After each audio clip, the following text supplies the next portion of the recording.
Oh, hello there. I'm Chan. I'm Nimakong. I'm Ban Chan.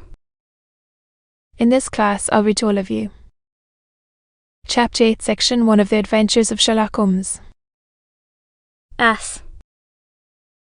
Ah. The Adventures of Sherlock Holmes. Author Conan Doyle. Chapter 8, Section 1. The last 8 years studied the methods of my friend Sherlock Holmes. I find many tragic, some comic, a large number merely strange, but none commonplace. Poirot. Of wealth. He refused to associate himself with any investigation which did not tend towards the unusual, and even the fantastic.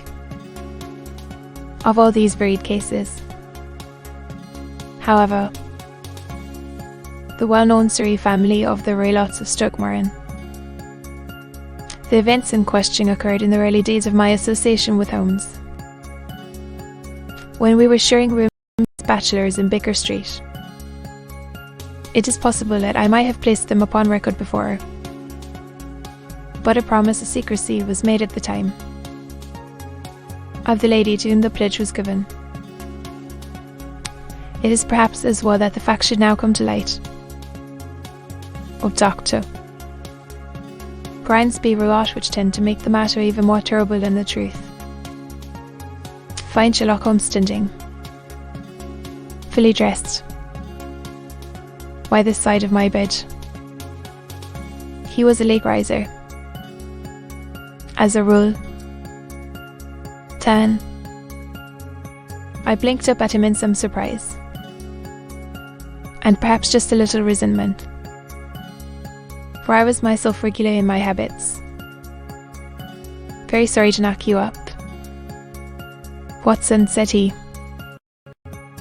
but it's the common lot this morning. Mice.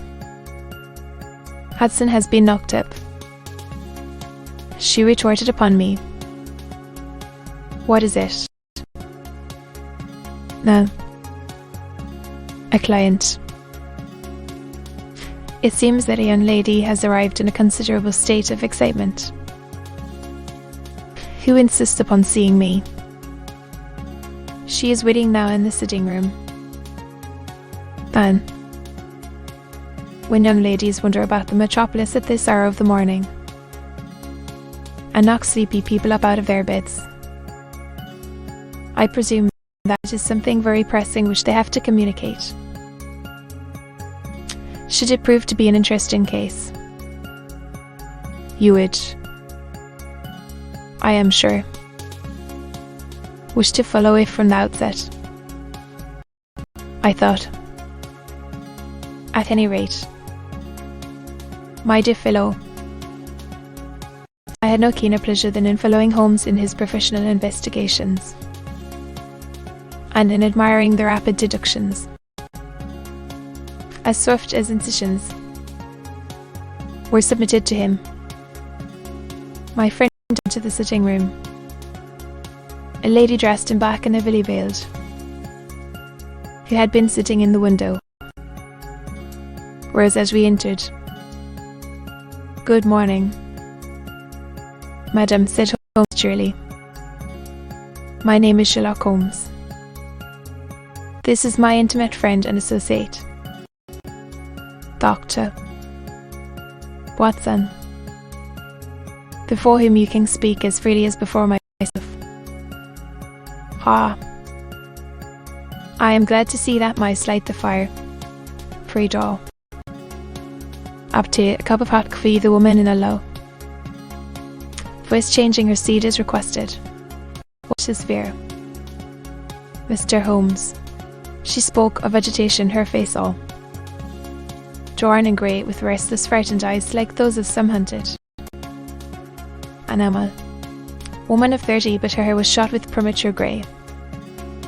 Expression was very haggard. Quick, all-comprehensive glances. You must. "Not fear," said he soothingly, patting her forearm. "We shall soon set.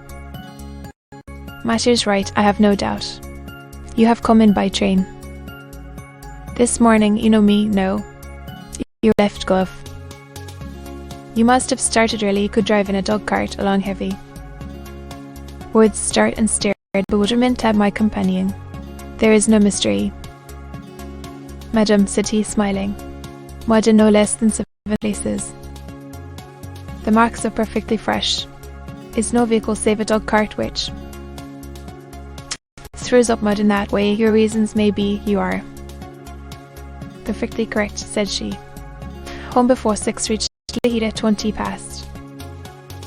First train to Waterloo. Sir, I can extend this train. No longer, I shall go mad if it continues. I have no. 1 to Toulon. Save only one who care for me. And ye, poor fellow, King be of little aid. I have heard of you, Mr. Holmes, I have heard. Of you from my Svern Tush in the hour of her sore need. Your address. Oh, so me too. Which surrounds me. For your services, but in a month or 6 weeks I shall be married, with the control of my own income. Holmes turned to his desk and, unlocking it, drew out a small casebook which he consulted. Oh yes, I recall. The case of Bultiera. I think it was before your time. Watson. Only say, madam, to your case cited. To that of your friend. As to reward, my profession is its own reward, whatever expenses I may be put to at the time. Which suits you best? Alas, replied our visitor, fact that my fears are so vague, small points which might seem trivial to another all.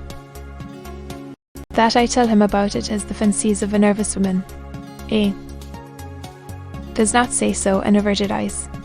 Which I have heard. Mr. Holmes can see deeply into the manifold wickedness of the human heart.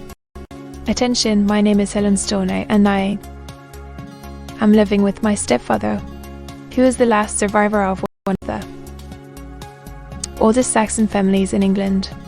The Roylotts of Stuckmore, and Holmes nodded. His head, familiar to me, said he. England and the estates extended over the borders into Berkshire in the north and Hampshire in the west. In the last century, however, heirs were of a dissolute and wasteful disposition, completed by a gambler in the days of the Regency. Few acres of ground and the 200-year-old house under a heavy mortgage.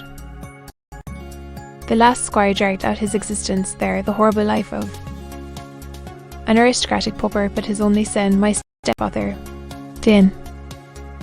That he must adapt himself to the new conditions from a relative to Calcutta, where, by his professional skill and his force of character, he established a large practice, in a fit of anger. However, by some robberies which had been perpetrated in the house, Butler to death and early escaped a capital sentence, as it was man.